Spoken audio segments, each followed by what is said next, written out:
Le lendemain, les élèves entrèrent en classe au ralenti, comme d'habitude. Certains allèrent s'asseoir directement, d'autres restèrent debout pour papoter. Robert Billings, assis comme toujours près des fenêtres, faisait des nœuds à la cordelette des stores.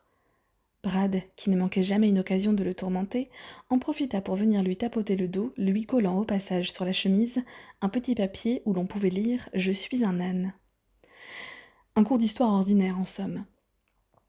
Mais l'atmosphère changea lorsque les lycéens remarquèrent la phrase écrite en grosses lettres au tableau. « La force par la discipline ». « Qu'est-ce que ça veut dire » demanda un élève à Ben. « Je vous le dirai dès que vous serez tous assis. » Une fois qu'ils furent installés, le professeur commença le cours. « Aujourd'hui, je vais vous parler de discipline. » Un gémissement collectif s'élevait dans la classe. Avec certains profs, les élèves s'attendaient à s'ennuyer. Mais les cours de Ben Ross étaient plutôt bons d'habitude. Par exemple, on n'y parlait jamais de trucs barbants comme la discipline. « Attendez, leur dit-il. Avant de juger, donnez-moi une chance. Ça pourrait être intéressant. » « Bah voyons, railla quelqu'un. C'est pourtant vrai. Quand je vous parle de discipline, je vous parle en fait de pouvoir, déclara-t-il en serrant les poings pour donner de la force à son propos, et de réussite. La réussite par la discipline. Y a-t-il quelqu'un dans la classe que le pouvoir et la réussite n'intéressent pas ? Robert, probablement, lança Brad, ce qui en fit ricaner quelques-uns. Passons. David, Brian et Eric, vous êtes dans l'équipe de football. Vous savez déjà qu'il faut de la discipline pour gagner. Ce qui explique sans doute qu'on n'ait pas remporté un seul match en 2 ans, répondit Eric déclenchant l'hilarité générale. Il fallut plusieurs minutes au professeur pour les ramener au calme. Écoutez, reprit-il, en se tournant vers une jolie élève rousse qui semblait se tenir plus droite que ses camarades. Andrea, tu fais de la danse classique. Ne faut-il pas de longues heures de travail intensif pour être danseuse étoile ? Elle acquiesça. Ross s'adressa alors au reste de la classe. Il en va de même pour tous les arts. La peinture, l'écriture, la musique, il faut des années de dur labeur et de discipline pour les maîtriser. De dur labeur, de discipline et de contrôle. Et alors, le coupa un élève avachi sur sa chaise. Et alors ? Je vais vous montrer. Supposons que je puisse prouver qu'on peut obtenir le pouvoir par la discipline. Supposons qu'on puisse le faire tout de suite, dans cette classe. Qu'en diriez-vous ? S'attendant à d'autres plaisanteries, Ben fut surpris par le silence qui accueillit ces paroles. Contre toute attente, il avait éveillé l'intérêt et la curiosité des lycéens. Il contourna son bureau et plaça sa chaise en bois sous le tableau, de manière que tous puissent la voir. « Bien, fit-il, la discipline commence dès la posture. Amy, viens là un instant. » Lorsqu'elle se leva, Brian marmonna « Chouchoute ». D'habitude, cela aurait suffi à faire rire toute la classe, mais seuls quelques élèves pouffèrent. Les autres l'ignorèrent, trop occupés à se demander ce que le professeur avait en tête. Lorsqu'Amy s'assit sur la chaise, Ben lui indiqua comment se positionner. « Mets tes mains à plat sur tes hanches et force ta colonne à se redresser. Voilà, tu respires mieux, non ?» Dans la classe, la majorité des élèves adopta la même position. Cependant, même s'ils se tenaient plus droit, certains ne pouvaient s'empêcher de trouver la scène comique. David fut le suivant à faire le malin. Moi qui croyais être en cours d'histoire, j'ai dû me tromper de chemin et atterrir en EPS par erreur. Les rares qui rigolèrent n'en essayèrent pas moins d'améliorer leur posture. « Allez, David, lança Ben, essaye. On a eu notre quota de plaisanterie pour la journée. » David se redressa en maugréant. Pendant ce temps, le professeur passait dans les rangs, vérifiant la position de chaque élève. « Incroyable, pensa Ross. Pour une raison ou pour une autre, il les avait captivés. Même Robert. « Écoutez, annonça-t-il, je veux que chacun d'entre vous observe la façon dont Robert a placé ses jambes en parallèle. Ses chevilles sont verrouillées, ses genoux pliés à 90 degrés. Regardez comme sa colonne est droite, le menton rentré, la tête relevée. C'est très bien, Robert. » Robert, le cancre de la classe, leva les yeux vers son professeur et sourit, puis se concentra de nouveau sur sa position bien droite. Tout autour de lui, les autres essayèrent de l'imiter. Ben retourna près du tableau, face aux lycéens. « Bien. Maintenant, je veux que vous vous leviez et que vous marchiez dans la classe. Au signal, vous retournerez à vos places le plus vite possible et vous reprendrez la posture adéquate. Allez, tout le monde debout. » Les élèves se levèrent et se mirent à déambuler. Sachant que, s'il attendait trop, les adolescents relâcheraient leur attention, Ben se hâta de dire « à vos places ». Ils se ruèrent vers leurs chaises dans un chaos de collisions et de grognements. Des rires éclatèrent ici et là, mais les bruits dominants venaient des pieds de chaises qui grinçaient sur le sol sous le poids des élèves. Ben secoua la tête. Je n'ai jamais vu un tel bazar. On ne joue pas aux chaises musicales. Nous menons une expérience sur le mouvement et la posture. Allez, on recommence. Et sans bavardage cette fois-ci. Plus vos mouvements seront vifs et contrôlés, plus vous rejoindrez vos chaises rapidement. Compris ? Maintenant, tout le monde debout. Pendant 20 minutes, les élèves s'entraînèrent à se lever, à marcher dans la classe et, au signal de leur professeur, à regagner le plus vite possible leur place en adoptant la position correcte. En aboyant ses ordres, Ben ressemblait davantage à un sergent instructeur qu'à un professeur. Une fois qu'ils eurent maîtrisé cet exercice, il compliqua encore les choses. À présent, ils devraient sortir dans le couloir avant de rejoindre leur chaise, et Ben chronométrerait leur performance. Au premier essai, il leur fallut 48 secondes. Au deuxième, ils ne mirent qu'une demi-minute. Avant qu'ils recommencèrent une dernière fois, David eut une idée. « Écoutez, dit-il à ses camarades pendant qu'ils attendaient nerveusement dans le couloir le signal de M. Ross. On n'a qu'à se mettre en rang en fonction de nos places.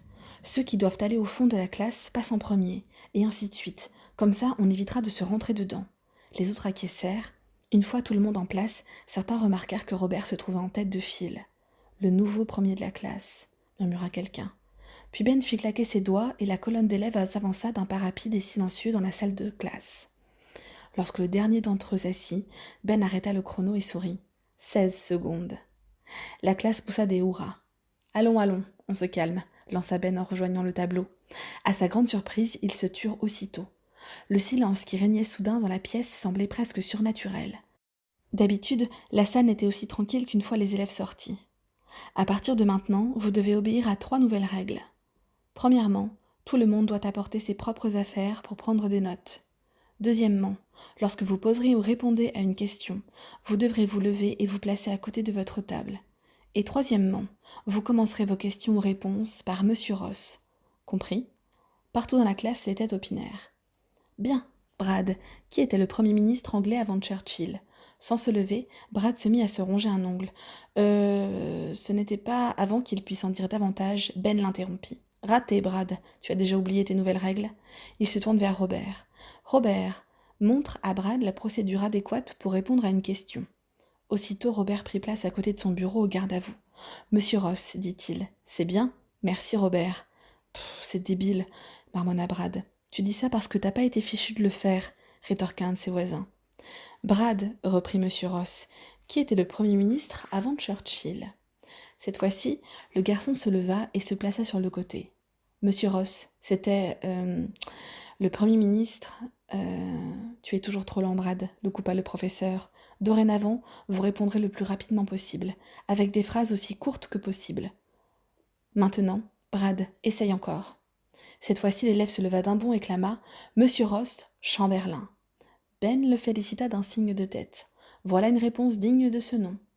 Énergique, courte, nette et précise. Andrea, quel pays Hitler a-t-il envahi en septembre 1939 ? Andrea la ballerine se leva et se tint bien droite. Monsieur Ross, je ne sais pas. Ben sourit. Au moins tu as répondu selon le protocole, ami. Connais-tu la réponse ? Monsieur Ross, la Pologne, répondit-elle après avoir bondi à côté de son bureau. Excellent. Brian, quel était le nom du parti politique de Hitler ? Le garçon quitta sa chaise aussi vite que possible. Monsieur Ross, le parti nazi. C'est bien, Brian, très rapide. Et maintenant, quelqu'un connaît-il le nom officiel du parti ? Laurie. Laurie Saunders se plaça à côté de son bureau. Le parti national, non. Un claquement retentissant les fit tous sursauter. Ben venait de frapper son bureau avec une règle. Recommence comme il faut. Laurie se rassit, l'air interdit. Qu'avait-elle fait de mal ? David se pencha vers elle et lui murmura 3 mots à l'oreille. Ah oui, c'est vrai, pensa-t-elle. Elle se leva de nouveau. Monsieur Ross, le Parti national socialiste des ouvriers allemands. Exact.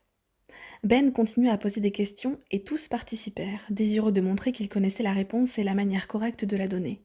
On était loin de l'atmosphère habituelle détendue du cours, mais ni Ben ni les lycéens ne prirent le temps d'y réfléchir. Ils étaient bien trop captivés par leur nouveau jeu. La vitesse et la précision des questions-réponses étaient stimulantes. Bientôt, Ben se retrouva en nage. À chaque nouvelle question, un élève différent se levait pour crier une réponse concise. Peter, qui a proposé la loi du pré-bail? Monsieur Ross, Roosevelt. Exact. Eric, qui est mort dans les camps de concentration? Monsieur Ross, les Juifs. Et qui d'autre, Brad? Monsieur Ross, les gitans, les homosexuels et les malades mentaux. Bien. Amy, pourquoi ont-ils été assassinés? Monsieur Ross, parce qu'ils n'appartenaient pas à la race supérieure. Exact. David, qui dirigeait les camps? Monsieur Ross, les SS. Excellent.